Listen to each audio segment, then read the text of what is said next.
क्या? विकी की खुशबू पर उसने भैया को पुकारा? हाँ अजय, वो कह रहे थे कि उस हादसे के समय विजय भैया ने भी सेम खुशबू लगाई थी। भैया को तो खुशबू से नफरत है, वो तो कभी कोई खुशबू नहीं लगाते। कहीं इस मामले में विकी का हाथ तो नहीं? तुम तो जानते ही वो किस किस्म का आदमी है। लेकिन अजय, एक पुलिस वाले को इस तरह कानून हाथ में लेने का कोई हक नहीं है। मैंने कानून को हाथ में नहीं लिया सर। अगर मैं ये सब नहीं करता तो एक बेसहारा बेकसूर अंधी लड़की को जान से मार दिया जाता। इस बात का क्या सबूत है कि वो आशा को मारने आया था? क्योंकि आशा ने विकी की खुशबू को पहचान लिया। घबराकर विकी ने आशा को जान से मारने की कोशिश की। Sir, I want arrest warrant for mister Vicky right now. Vicky ने आशा को मरवाना चाहा सर, इस बात का हमारे पास कोई ठोस सबूत नहीं है। हो सकता है आशा और हीरा में कोई पुरानी दुश्मनी हो। इंस्पेक्टर राकेश मेहरा, सुबह आशा ने खुशबू पहचान ली, शाम को उसे जान से मरवाने की कोशिश की गई। अगर आशा और हीरा की कोई पुरानी दुश्मनी होती तो वो उसे बहुत पहले से खत्म कर सकता था। ये दलील बन सकती है, सबूत नहीं जिसके बिना पर एक बड़े नेता के बेटे को गिरफ्तार किया जाए। पेपर वाले ऑपोजिशन पार्टी के लोग हंगामा मचा देंगे सर। राइट। मैं समझता हूँ राकेश बिल्कुल ठीक कह रहा है। हमारे पास ऐसा कोई सबूत नहीं है जिसके बिना पर हम विकी के खिलाफ एक्शन ले सकें। अंडरस्टैंड?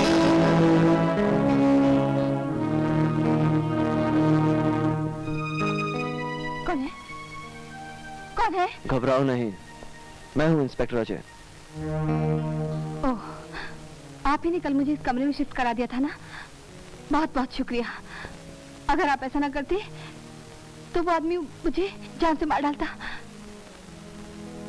कुछ पता चला कौन था वो? उसका नाम था हीरा और वो एक गुंडा था। लेकिन वो तुम्हें मारना क्यों चाहता था? कुछ समझ में नहीं आता। मेरे ख्याल से उसे उसी आदमी ने भेजा था जिसने तुम्हें बर्बाद किया। वो तो इंस्पेक्टर विजय था। उस आदमी को क्यों भूल रहे हो जिसे कल तुमने विजय समझा, जो खुशबू लगाए हुए था? हो सकता है इंस्पेक्टर विजय जैसी खुशबू वो भी लगाता हो। तुम देख नहीं सकती, तुम्हें जो कहा गया तुमने समझा, लेकिन ऐसा भी हो सकता है कि ऐसे ही खुशबू इस्तेमाल करने वाले ने इंस्पेक्टर की वर्दी पहनकर तुम्हें बर्बाद किया। ऐसा कैसे हो सकता है? ऐसा हुआ है क्योंकि इंस्पेक्टर विजय कभी कोई खुशबू इस्तेमाल नहीं करते और ये सब जानते हैं। हे भगवान, अगर ऐसा हुआ है तो मैं अपने आप को कभी माफ नहीं कर पाऊंगी। खुशबू के अलावा तुम मुझे और कोई ऐसी बात बता सकती हो जिससे मुझे सच्चाई तक पहुंचने में मदद मिले? ऐसी कोई बात? हाँ इंस्पेक्टर साहब, जो हवलदार मुझे पकड़ कर ले गया था उसकी कलाई मैंने पकड़ी थी। थोड़ा मोटा था। अगर वो कलाई फिर से मेरे हाथ में आ जाए तो उसे मैं पहचान सकती हूँ।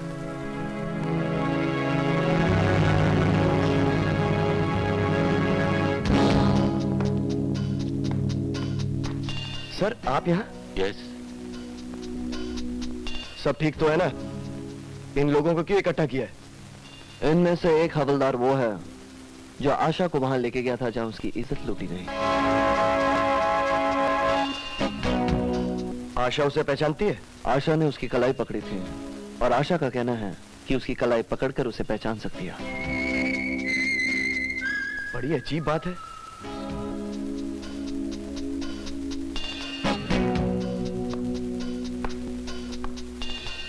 आशा अंदर बैठी है, तुम लोग एक एक करके अंदर जाओगे। जस्ट अ मिनट सर, अगर वो पहचानती है तो सामने कलाई पकड़ के देख ले, अंदर जाने की क्या जरूरत है? ये बात मैंने भी कही थी लेकिन अजय की जिद है। Ajay, you can go ahead. Thank you sir. तुम अंदर जाओ। लो बहन।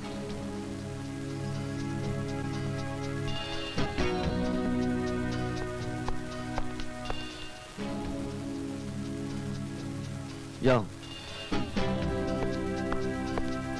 नेक्स्ट।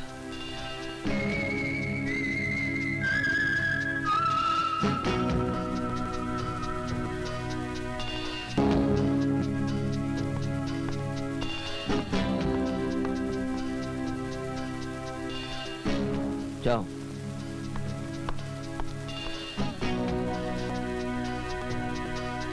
तुम। Yes sir.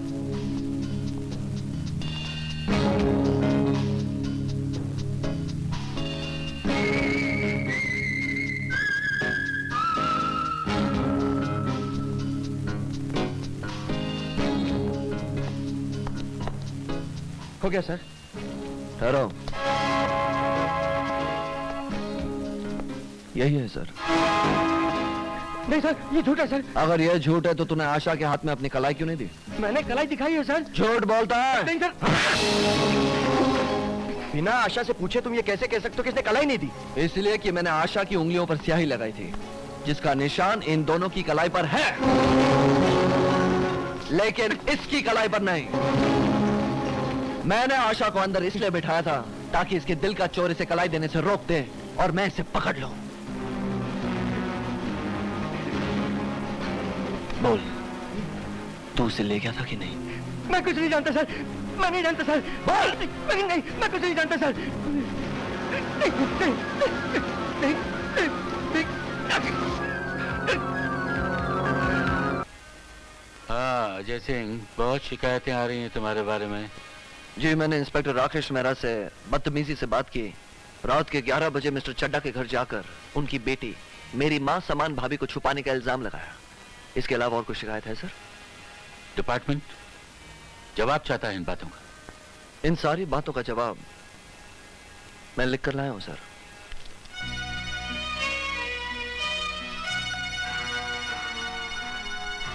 ये क्या है? Yes sir, my resignation. मैं पुलिस की नौकरी छोड़ रहा हूं। तुम पागल तो नहीं हो गए? मैं बिल्कुल होश और हवास में हूं सर।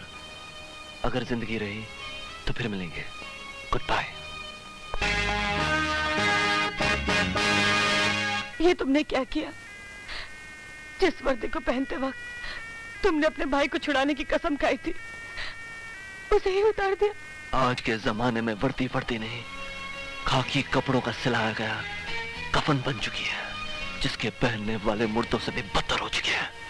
और वो ड्यूटी, वो कसम जो तुमने वर्दी पहनते वक्त खाई थी। मैंने हर कदम पर उस कसम को निभाने की कोशिश की, कानून के दायरे में रहकर अपने भाई को बचाने के लिए सबूत हासिल किए, लेकिन मेरे सीनियर, वर्दी पहनने वाले, वर्दी की कसम खाने वाले मेरे रास्ते में रुकावट बन गए। मैंने अपने भाई को बेगुनाह साबित करने की कसम वर्दी की कसम से पहले खाई थी। उस कसम को निभाना मेरा पहला धर्म है और उसे मैं निभाऊंगा किसी भी कीमत पर।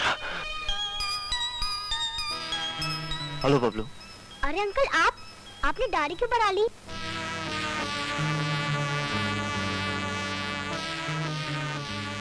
कुछ दुश्मनों की वजह से, जो सिर्फ मेरे ही नहीं तुम्हारे डैडी की भी दुश्मन है, और इन दुश्मनों की वजह से तुम्हारी जान को भी खतरा है बेटे। इसलिए तुम्हारे डैडी ने मुझे तुम्हारी हिफाजत के लिए भेजा है। चलो मेरे साथ अब। चलो।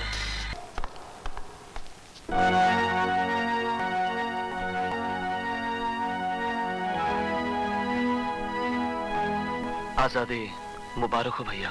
क्या वाकई ये आजादी मुबारकबाद के काबिल है? क्यों नहीं, ये जीत है आपकी सच्चाई की, आपके विश्वास की।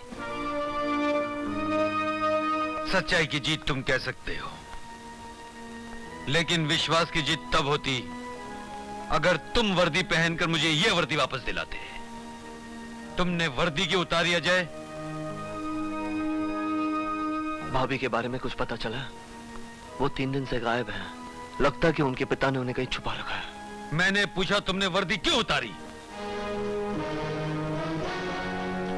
भैया, याद है एक दिन मैंने आपसे कुछ पूछा था और आपने कहा कि वर्दी पहन कर आओ, सब कुछ बता दूंगा।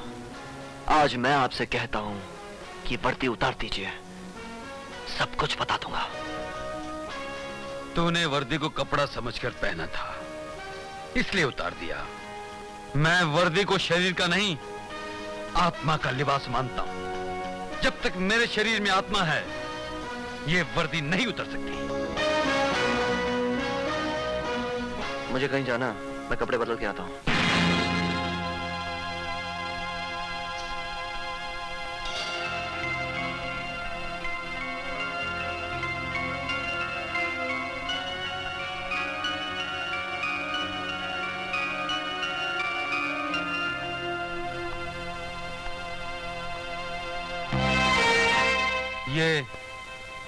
ये खून मेरा नहीं है। जानता हूं, लेकिन दूसरे का खून तेरे कपड़ों पर देखकर मेरे दिल पर क्या गुजरेगी, ये कभी सोचा है तूने?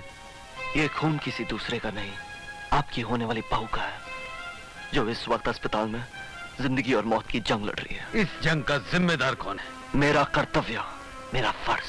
तेरा फर्ज नहीं, तेरी नादानी, तेरी जल्दबाजी, जिसकी वजह से तूने अपनी वर्दी उतार दी। अगर मैं वर्दी ना उतारता तो आप तो मुझे ये वर्दी नहीं मिलती, अपनी आजादी नहीं मिलती। अरे पगले, मैं सच्चाई की ज्योत के सहारे सारी जिंदगी सजा के अंधेरों से लड़ सकता था। तूने मेरे हाथ में आजादी की तलवार तो दे दी, लेकिन मेरे हाथ काट दिए।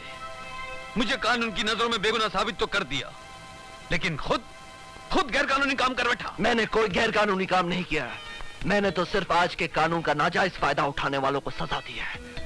आप जो कानून की रहनुमाई करना जानते हैं, उन्हें उनका हक दिलवाया है।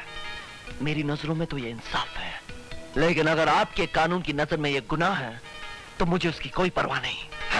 अजय, अजय, अजय दरवाजा खोलो। अजय ये क्या पागल बने? अजय!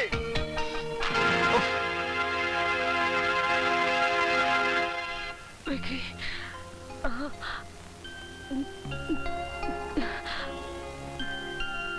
जनार्दन, पूजा, अजय,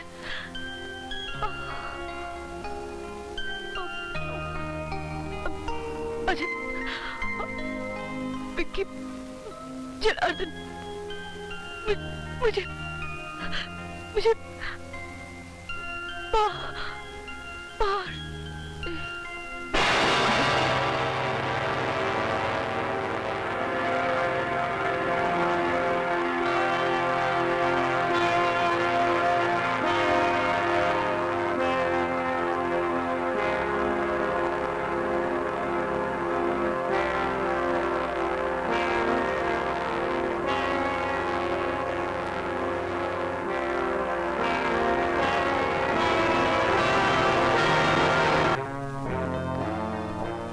इंस्पेक्टर साहब आओ।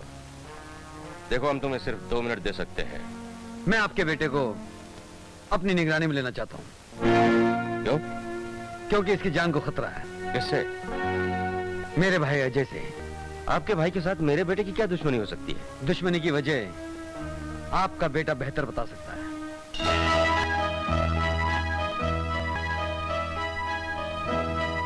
ये चोट कैसे लगी? कुछ नहीं, सीढ़ी से उतर रहा था, फिसल गया, चोट लग गई। आई सी। हमारे विचार में तुम हमारा और अपना समय नष्ट कर रहे हो इंस्पेक्टर। नेता परशुराम के बेटे को किसी से कोई भी खतरा नहीं हो सकता। इसके अलावा ये घर एक ऐसा किला है जहां घुसने की कोई हिम्मत नहीं कर सकता। अब तुम जा सकते हो। मैं यहां से अकेले नहीं, आपके बेटे और अपने भाई को साथ लेकर जाऊंगा नेताजी। इंस्पेक्टर, तुम अपनी सीमा से आगे बढ़ रहे हो। नेता परशुराम के बेटे पर पिस्तौल उठाने का अंजाम जानते हो? हमारा एक टेलीफोन तुम्हारी ये वर्दी उतरवा सकता है। कसम वर्दी की। वर्दी पहनने वाले कर्तव्य का पालन करते हैं, अंजाम की परवाह नहीं करते। ये खून के धब्बे और अजय का स्कार्फ साफ साबित करता है कि अजय यहीं पर है और आप लोगों के कब्जे में। रिवॉल्वर फेंक दो इंस्पेक्टर, वरना तुम्हारा भाई मारा जाएगा। गोली चलाने से पहले इतना सोच लेना कि नेता परशुराम के बेटे की जान मेरे पिस्तौल की नोक पर है। ये क्या कह रहे हो विजय? ये देश के गद्दार है, अजय को जान से मार देंगे। किसी भी खानदान का बेटा जिस दिन वर्दी पहनता है तो उसके खून पर उसके खानदान का नहीं, देश का अधिकार हो जाता है।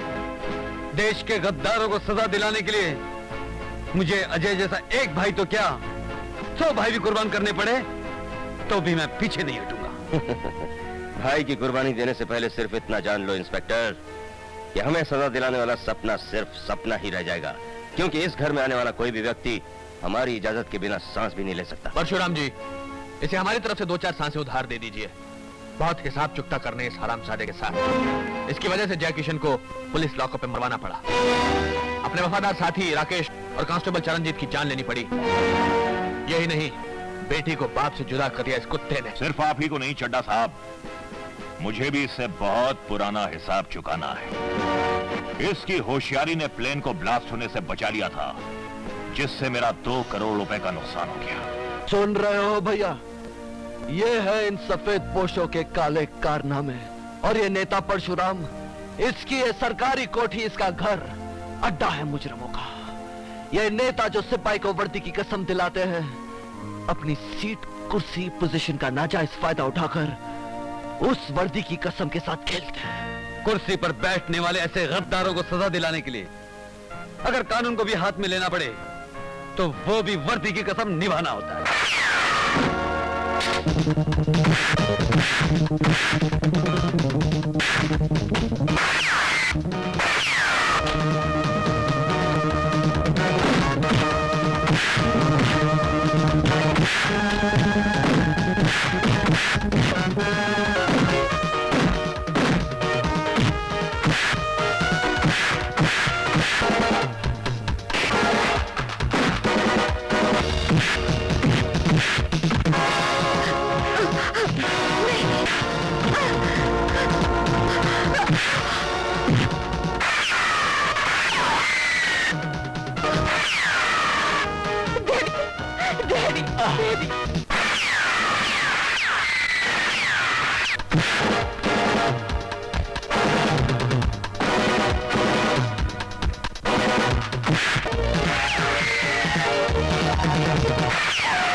अजय, अजय, अजय, अजय, आंख में आंसू मत आने देना भैया। सिपाही के खून पर खानदान का नहीं, देश का हक होता है। अजय, रोना नहीं। नहीं पगले, मैं कहाँ रो रहा हूं। मुझे तो फक्र है कि मेरा भाई देश के काम आया, सत्य की लड़ाई में काम आया। ये सब आप ही से सीखा है भैया। नहीं अजय, नहीं। फर्क सिर्फ इतना था कि सच्चाई की जीत के लिए मैंने रास्ता अलग चुन लिया। अजय, अजय, मुझे सहारा दो भैया। मैं उस सत्य के प्रतीक को सैल्यूट करना चाहता हूँ।